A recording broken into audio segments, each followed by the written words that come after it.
할렐루야. 세상에 오신 그리스도 예수의 이름으로 평안을 드려 문안합니다. 먼저 성탄구절 몇 절을 함께 읽도록 하겠습니다. 마태복음 2장 1절로 6절입니다. 합독합시다. 헤로드 왕 때에 예수께서 유대 베들레헴에서 나시매 동방으로부터 박사들이 예루살렘에 이르러 말하되 유대인의 왕으로 나시니가 어디 계시뇨? 우리가 동방에서 그의 별을 보고 그에게 경배하러 왔노라 하니 헤로드 왕과 온 예루살렘이 듣고 소동한지라. 왕이 모든 대제사장과 백성의 서기관들을 모아 그리스도가 어디서 나겠느냐 물으니 가로되 유대 베들레헴이오니 이는 선지자로 이렇게 기록된 바 또 유대 땅 베들레헴아 너는 유대 고을 중에 가장 작지 아니하도다. 내게서 한 다스리는 자가 나와서 내 백성 이스라엘의 목자가 되리라 하였음이니이다. 아멘. 동방에서 온 박사들의 이 질문 말이 저들 그렇게까지 소동할 일은 아니었지요. 굳이 이 일에 대하여 소동을 하려면 몰라서 물으러 왔던 박사들이 했었어야죠.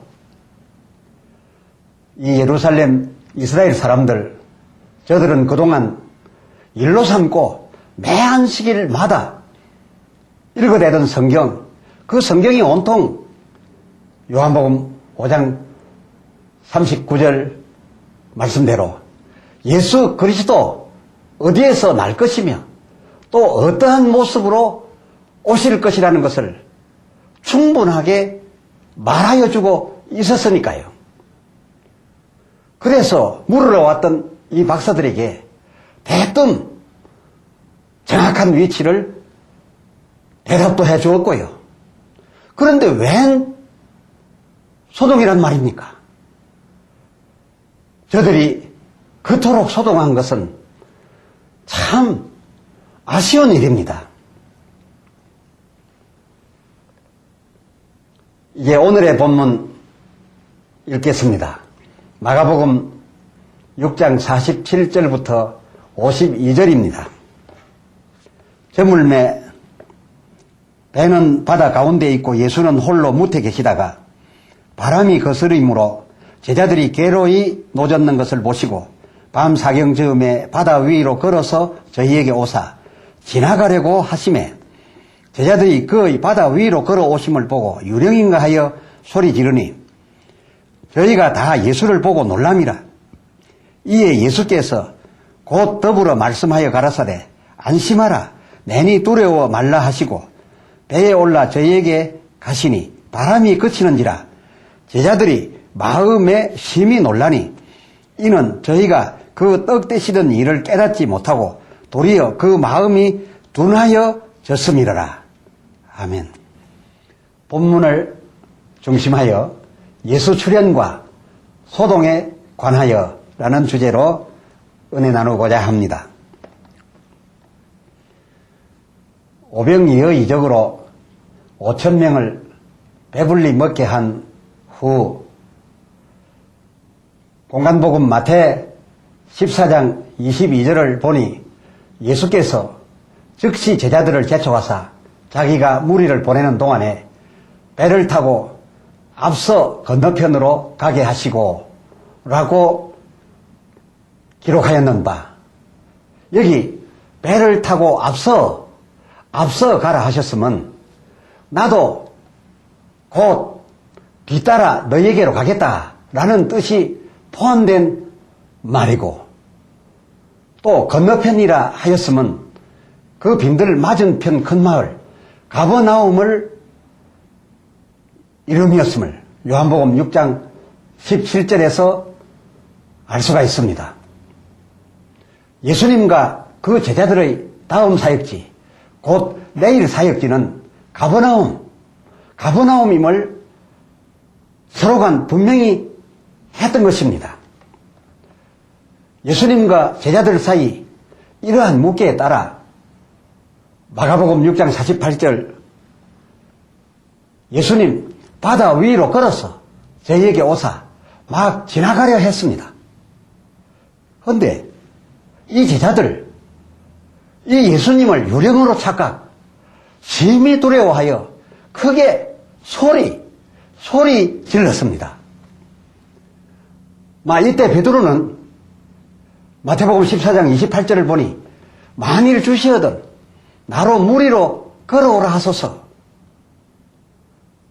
예수 말씀하시되 오라 하심에 이 베드로 얼마간 빠지기 전까지 물 위로 걸어서 갔었지요. 사람인 이 베드로마저 물 위로 얼마 동안 걸어감을 봄으로써 이 제자들 예수에 대한 요령소동은 잦아들었습니다. 예수님 물 위로 걸어서 오신 일 물론 놀라운 일이지요. 그것도 밤 사경이었으니 말입니다. 허나 이 제자들의 경우 과연 그렇게까지 놀랐어야 했을까요? 불과 3경 전, 곧 대여섯 시간 전 빈들에서 너희는 나 앞서가라 썼으니 예수님은 곧 뒤따라 너희에게로 빨리 달려와서 그리고 가버나움에서 합류하시겠다라는 말씀이었지 않습니까? 또 요한복음 6장 22절을 참고해보면 그때 거기 그 제자들 저희가 탄 배 그 한쪽 밖에는 다른 배가 전혀 없었으니 예수님께서 이처럼 빨리 와서 내일 합류하시려고 한다면 물 위로 걸어오실 일은 거의 당연시 되어진 그런 일이었습니다. 불과 몇 시간 전에 오병이어라고 하는 그 한 사람 한 끼 분량의 음식으로서 항정만 헤아려 5천이요.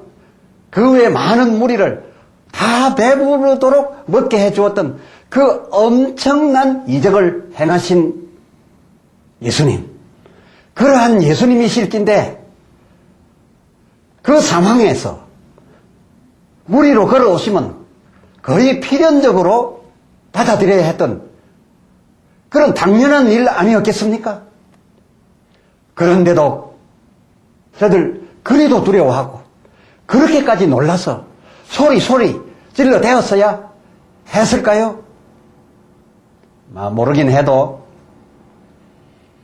사람인 베드로가 그 물 위를 얼마 동안 걸어가는 일이 없었더라면 저희에게 이 예수는 여전히 유령이고 말았을 겁니다. 이들의 이 같은 놀라서 소동한 이 일을 성경도 하도 어이없게 보았음인지 제자들의 이 같은 행위에 대해서 한마디 했습니다. 마가복음 6장 51절 하반절을 보니 제자들이 심히 그 마음이 놀라니 52절 이는 이렇게 놀랄 수 없는 일을 놀라니 이는 저희가 그 떡 떼시던 일 불과 몇 시간 전에 그 엄청난 오병이어의 이적 그 떡 떼시던 일 그 일을 깨닫지 못하고 도리어 마음이 둔하여졌음이로라. 이 성경의 지적이 맞지 않습니까? 그렇습니다. 둔하여지지 않았었으면 저희에게 그리고 예수님에게 어쩌면 그 당연한 일이 그토록 놀라야 되었던 일은 아니었다는 게지요.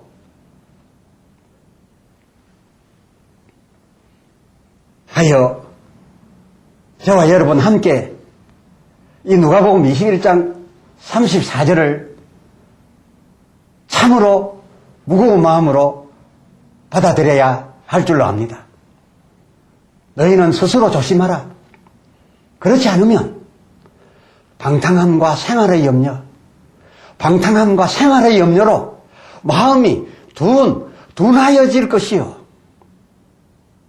둔하여지면 예수께서 우리에 대한 어떠한 약속을 했을지라도 불과 몇 시간 사이일지라도 그것을 깨닫지 못하고 소동하게 될 것이라는 말이죠. 다시 말씀드려서 방탕함과 생활의 염려가 우리에게 있다면 참으로 이 밤사경 그 바다 위에서의 제자들처럼 마음이 둔하여져서 소동할 수밖에 없게 된다 하는 그 말인지요. 그리고 이어 34절 하반절에 뜻밖의 바로 그렇게 둔하여 있을 그때에 그날 어느 날을 말합니까? 인자의 날 그날이 덫과 같이 임하리라. 인자의 날이 너희에게 그러한 그때에 뜻밖의 덫과 같이 임하리라. 무서운 말이 아닐런지요. 그날이 어떨 거란 것 우리 다 들었습니다. 그리고 알고 있습니다. 그럼에도 불구하고 우리가 이처럼 생활의 염려로 그리고 호의호식하고 이 세상에서 즐거움을 쫓아 이렇게 방탕생활 하는데 우리의 온 생각이 집중되어 있다라고 한다면 정작 우리의 영이 둔하여지고 우리 마음이 둔하여져서 아무리 약속을 하고 아무리 알고 있었다 할지라도 뜻밖의 임하는 인자의 그날에 야단 떨어야 할 사람 많지 않겠습니까? 왜냐고요? 아시는 바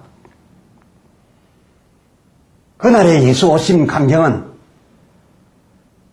처음 유대 땅 베들레헴에서 오셨던 그때의 광경 그리고 밤사경 이 제자들의 바다 위에 가까이 오사 저들을 지나쳐 가려 하셨던 그 사건의 그 광경보다는 훨씬 더 놀라운 의미와 함을과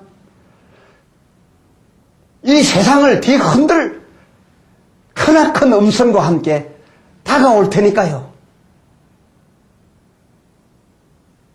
여러분, 그러나 이날에는 제자들과 같은 그런 일, 헤롯왕과 예루살렘 사람들과 같은 일, 그런 일은 결코 없어야 합니다. 밤사경 바다 위 소동했던 제자들은